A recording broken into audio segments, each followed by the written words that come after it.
Hey there. Subscribe to my channel. And also press this bell icon. Bismillahirrahmanirrahim.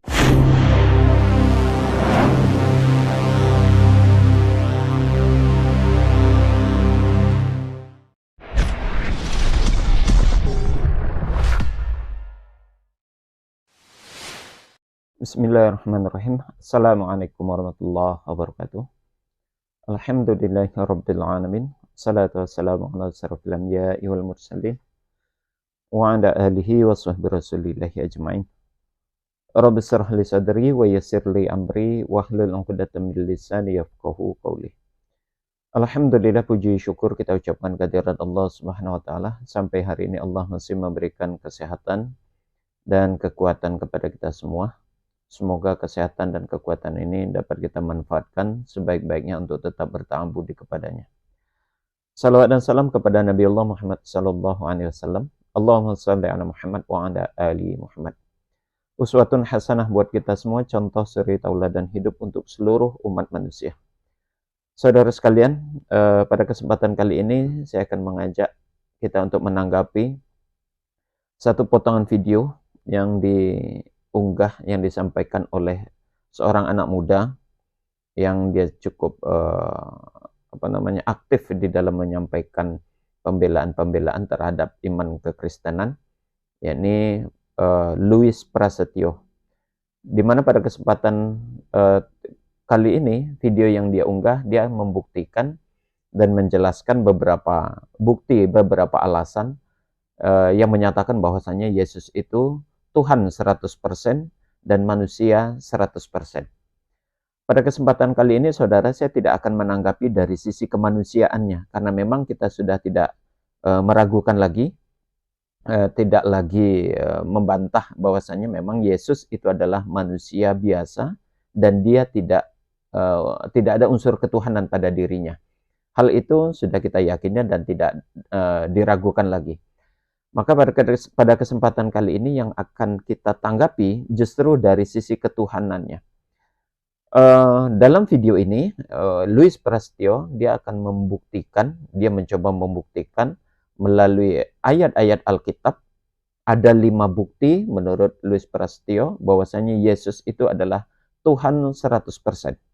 Nanti kita jelaskan dan kita bantah penjelasan dan apa yang dipaparkan oleh Louis Prasetyo. Sebelumnya mari sama-sama kita saksikan terlebih dahulu, saudara, penjelasan pemaparan yang disampaikan oleh Louis Prasetyo berikut ini. Banyak orang bingung, sebenarnya Tuhan Yesus ini Tuhan atau manusia. Kelompok yang tidak suka dengan pengikut Yesus seringkali memakai ayat-ayat yang mengatakan bahwa Yesus itu manusia. Tetapi Anda juga harus tahu, please, bahwa ada ayat-ayat yang menunjukkan bahwa Yesus juga adalah Allah.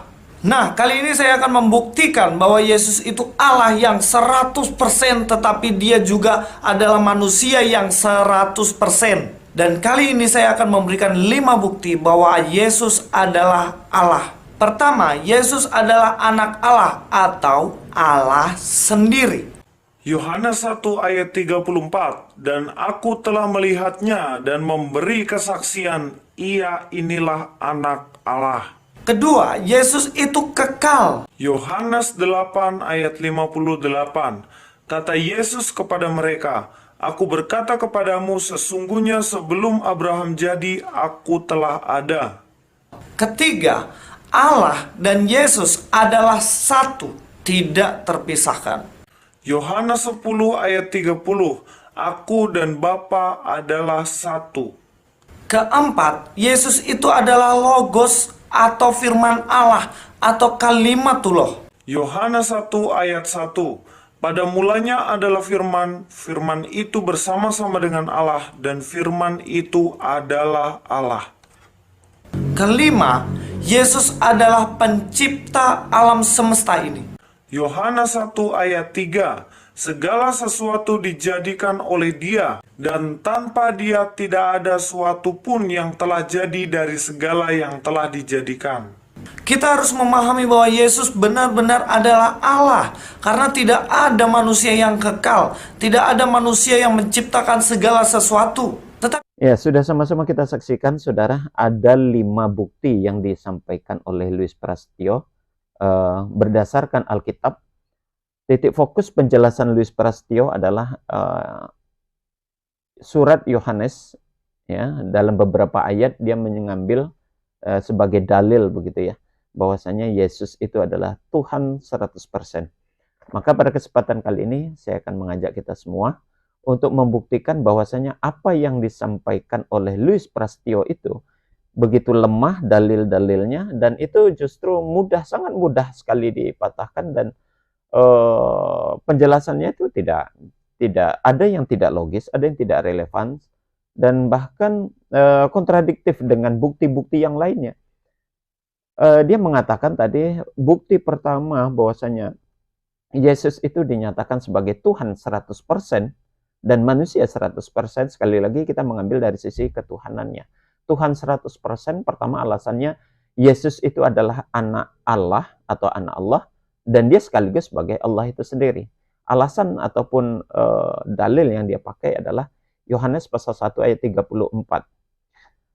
Bunyi ayatnya, dan aku telah melihatnya dan memberi kesaksian, ia inilah anak Allah.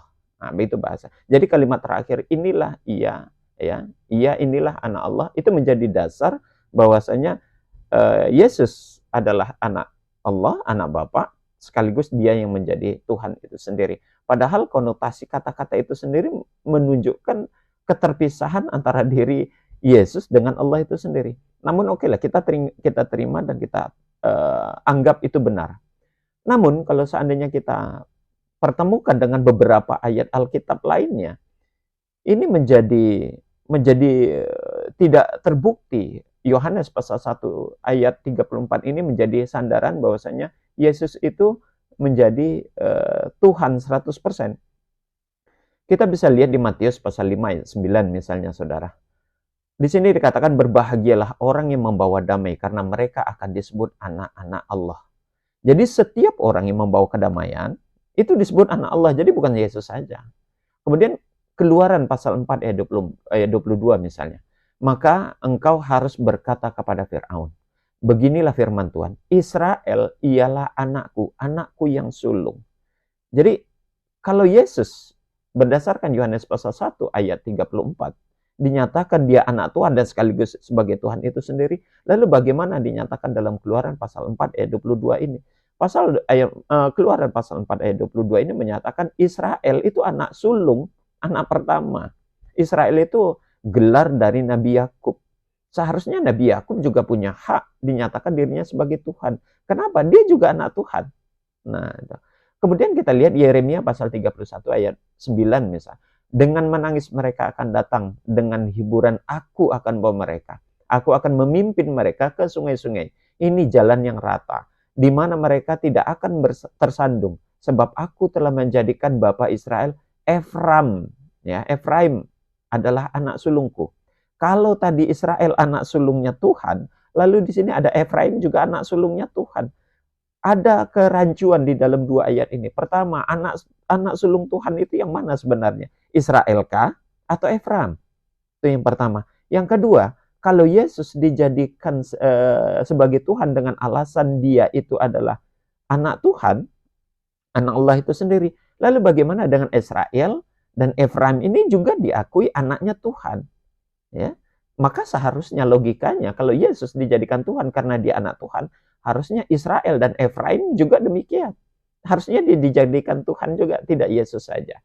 Kemudian kita lihat juga di dalam Mazmur pasal 89 ayat 27.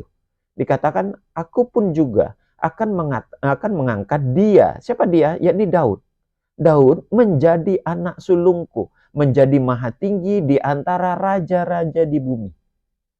Ada 3 anak sulung dari Tuhan Allah itu yang memiliki hak sama seharusnya dengan Yesus menjadi Tuhan itu sendiri. Ya. Nah, ini Ini kalau seandainya hanya Yesus saja dijadikan Tuhan dengan alasan dia anak Tuhan, berarti Tuhan itu tidak adil. Karena dia mempunyai anaknya yang lain, dan ketiga anak yang lain itu juga adalah anak sulungnya. Harusnya anak sulung jauh lebih berhak ketimbang anak bungsu, anak yang kedua, anak yang ketiga, dan yang keempat. Dalam sistem kerajaan begitu. Dan di sini dikatakan dalam Mazmur pasal 89 ayat 27 ini, Daud itu anak sulung dan dia memiliki kerajaan di bumi ini yang maha tinggi. Artinya status Daud ini jauh lebih baik dari Yesus. Lalu pertanyaannya, kenapa tidak Daud yang dijadikan Tuhan? Nah, itu. Kemudian kita lihat juga di dalam Yohanes pasal 1 ayat 12. Tetapi semua orang yang menerimanya, saya ulang kata-katanya, semua orang yang menerimanya diberinya kuasa supaya menjadi anak-anak Allah. Jadi tidak Yesus saja yang diklaim sebagai anak Allah. Semua orang yang menerimanya itu siapa? Ya menerima Bapa, menerima Yesus. Itu juga dianggap anak-anaknya Allah. Nah, kalau begitu lebih banyak lagi. Ya, lebih banyak lagi, tidak hanya sekedar Yesus, tidak hanya Israel, tidak hanya Efraim, dan tidak saja Daud, anak Allah itu. Banyak. Kenapa mereka semua tidak dijadikan Tuhan kalau begitu? Tidak sampai di situ, lihat 1 Tawarikh pasal 28 ayat yang ke-6. Ia telah berfirman kepadaku, Salomon anakmu, dialah yang akan mendirikan rumahku dan pelantaranku, sebab aku telah memiliki dia menjadi anakku dan aku yang menjadi bapaknya. Lihat, Allah atau Tuhan Bapa itu mengklaim, mengangkat Salomon dan menyatakan dengan jelas Salomo itu atau Nabi Sulaiman di dalam pengakuan iman Islam, Nabi Sulaiman atau Salomo itu juga anak Tuhan. Kenapa dia tidak dipertuhankan sekalian? Ya. Nah ini bahkan kalau kita campur di dalam Roma pasal 8 ayat 14, semua orang yang dipimpin oleh roh Allah atau roh Allah adalah anak Allah. Berarti semua orang Kristen itu punya hak karena mereka mengaku dirinya itu dipimpin atau memiliki roh Allah. Jadi seharusnya orang-orang Kristen juga punya hak dikatakan dirinya adalah sebagai Tuhan kalau begitu. Nah itu bantahan pertama kalau dia memberi hanya satu ayat berdasarkan Yohanes pasal 1 ayat 34 yang menyatakan Yesus itu adalah anak Allah, lalu dia sekaligus jadi Allah, begitu sangat lemah. Sangat lemah pembuktian itu. Lalu bukti yang kedua katanya, Yesus itu kekal. Dia beralasan bersandarkan kepada Yohanes pasal 8 ayat 58. Kata Yesus kepada mereka, aku berkata kepadamu, sesungguhnya sebelum Abraham jadi, aku telah ada.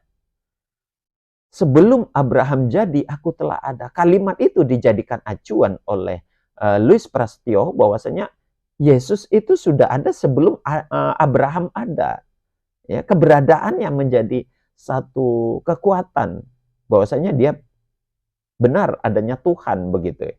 Itu yang dijadikan argumentasi dari Louis Prastio ini.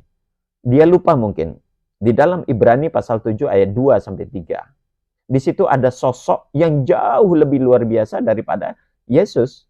Kita lihat, di situ ada namanya Melkisedek. Kepadanya pun Abraham memberikan 1/10 dari semuanya. Menurut arti namanya Melkisedek adalah raja pertama-tama, raja kebenaran, dan juga raja Salem, yaitu raja damai sejahtera. Ia tidak berbapa. Lihat, perhatikan saudara, di sini kalimat di ayat yang ketiganya, ia tidak berbapa, tidak beribu, tidak bersilsilah, harinya tidak berawal, dan hidupnya juga tidak berkesudahan. Dan karena ia dijadikan sama dengan anak Allah, ia tetap menjadi iman sampai selama-lamanya. Luar biasa, Melkisedek ini tidak bersilsilah. Yesus masih bersilsilah.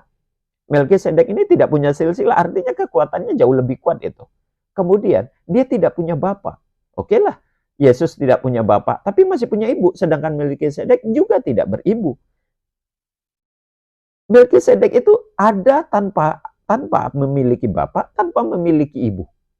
Sedangkan Yesus masih punya ibu meski tidak punya bapak. Mana yang jauh lebih luar biasa? Melkisedek ini penciptaannya mirip dengan Adam. Adam tidak punya bapak, tidak punya ibu. Melkisedek tidak punya ayah, tidak punya ibu, tidak punya silsilah. Bahkan dia tidak berawal dan tidak berakhir, ya.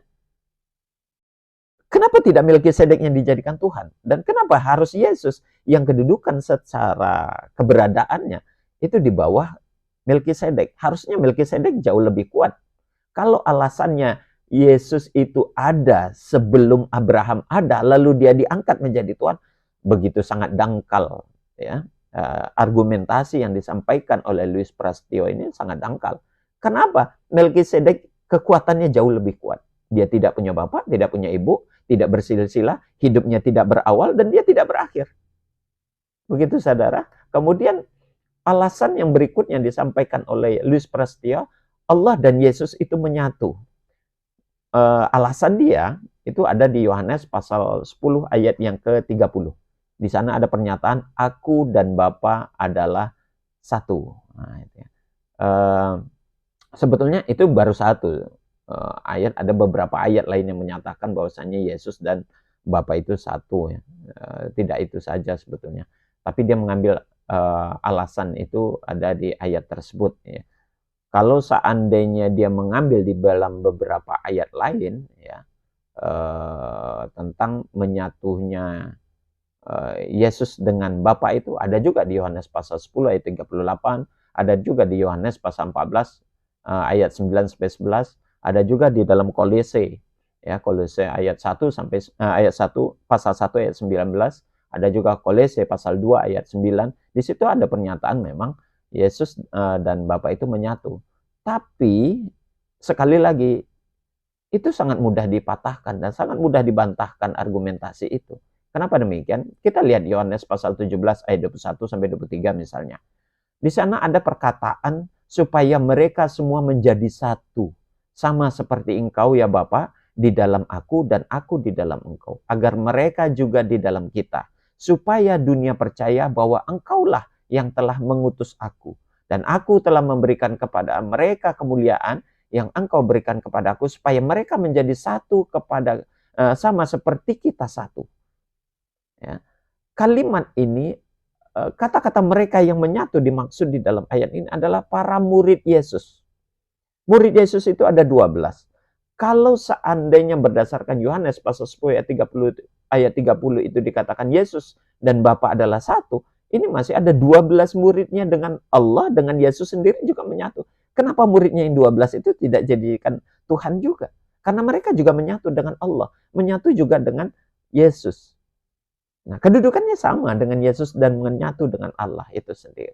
Jadi argumentasinya begitu lemah. Sangat lemah. Dan di ayat lain, ada beberapa ayat yang membuktikan bahwa Yesus dan Allah itu tidak menyatu. Contohnya ketika Yesus itu teriak di atas tiang kayu salib ketika dia disalib. Matius pasal 27 ayat 46 sampai 47 misalnya. Kira-kira jam 3 berserulah Yesus dengan suara nyaring, Eli, Eli lama sabachthani. Artinya, Allahku, Allahku, mengapa engkau meninggalkan aku? Kalimat itu, teriakan Yesus ketika di kayu salib, membuktikan bahwasanya dia dan Allah itu terpisah, tidak menyatu. Ya, tidak menyatu. Markus pasal 16 ayat 19 misalnya. Sesudah Tuhan Yesus berbicara demikian kepada mereka, terangkatlah ia ke surga, lalu duduk di sebelah Allah itu. Duduk di sebelah kanan Allah. Nah, ayat ini menunjukkan bahwasanya keterpisahan antara Yesus dengan Allah itu dia tidak menyatu dan tidak ada satu kesatuan. Karena yang namanya duduk di sebelah itu ya di sebelah. Posisinya itu berbeda, tidak menyatu. Begitulah. Dan sekali lagi hal ini sangat mudah dibuktikan dan mudah dibantah begitu ya. Kemudian lagi Louis Prasetyo mengatakan bahwasanya Yesus itu sendiri adalah logos. Ya, atau firman. Dia mengacu kepada Yohanes pasal 1 ayat 1. Pada mulanya adalah firman. Firman itu bersama-sama dengan Allah. Dan firman itu adalah Allah. Kalimat ini rancu. Analogikannya begini saudara. Mula-mulanya saya. Lalu, mula-mulanya nih, botol mineral ini. Lalu botol mineral ini bersama saya. Dan tiba-tiba, botol mineral ini adalah saya. Itu analogi yang tidak masuk akal. Bagaimana mungkin kalimat yang tadinya sosok yang dua dan itu bersamaan, hanya berdampingan dan bergandengan, lalu tiba-tiba dia menjadi satu. Mula-mulanya saya punya anak. Anak itu apakah anak saya itu menjadi saya? Kan tidak. Ya. Sampai kapanpun anak saya bukanlah saya, begitu loh. Logikanya begitu. Ini masih berkaitan dengan apa yang dinyatakan oleh Yohanes pasal 1 ayat 34 tadi, yang menganggap Yesus anak Allah, lalu Yesus itu adalah Allah. Itu tidak logis. Sama dengan Yohanes pasal 1 ayat 1 ini. Mula-mulanya firman, lalu firman itu bersama Allah. Kata-kata bersama itu menunjukkan keterpisahan. Lalu bim salah bim, firman itu adalah Allah. Itu kan menjadi satu kerancuan, begitu ya. Di dalam Five Gospel itu dinyatakan bahwasanya ayat tersebut, maksud saya itu adalah Yohanes pasal 1 ayat 1 itu, dinyatakan itu bukan firman Tuhan. Itu bukan perkataan Yesus. Artinya kalau dia bukan perkataan Yesus, bukan firman Tuhan, lalu bagaimana? Silakan saudara tebak sendiri itu. Nah, kemudian yang terakhir, Yesus pencipta alam semesta. Dia mengacu kepada Yohanes pasal 1 ayat 3. Saya rasa Louis Prasetyo ini tidak membaca Alkitabnya dengan baik. Di dalam Kejadian pasal 1 ayat 1 sampai 30 dengan jelas dan tegas dinyatakan bahwasanya yang menciptakan alam semesta ini ya adalah Allah, bukan Yesus. Silakan dibuka Kejadian pasal 1 ayat 1 sampai 30. Ya, sekali lagi Kejadian pasal 1 ayat 1 sampai 30. Itu proses bagaimana Allah menciptakan langit dan bumi beserta isinya, termasuk kita manusia dan makhluk-makhluk yang lain. Jadi argumentasi yang disampaikan oleh Louis Prasetyo sangat dangkal, sangat lemah, dan sangat mudah untuk dipatahkan, dan ini tidak logis dan tidak ilmiah. Jadi doktrin-doktrin seperti ini memang tidak layak untuk diimani. Demikian saja saudara, semoga ini bermanfaat. Kita tutup dengan kafaratul majelis. Subhanakallahumma wa bihamdik, asyhadu an la ilaha illa anta, astaghfiruka wa atubu ilaik. Assalamualaikum warahmatullahi wabarakatuh.